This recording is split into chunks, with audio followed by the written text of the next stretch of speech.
எத்தனை சாமி வந்ததையா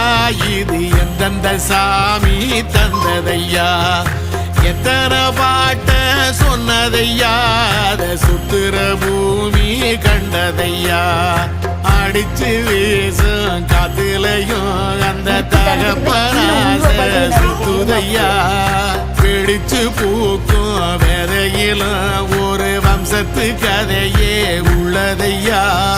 100 தலைமுறை சேர்ந்து செதுக்குன ஈர நலம் இது பாறையா வாழும் வரையிலும் நீயும் விதைக்கிற கடமை இருக்கு கேளையா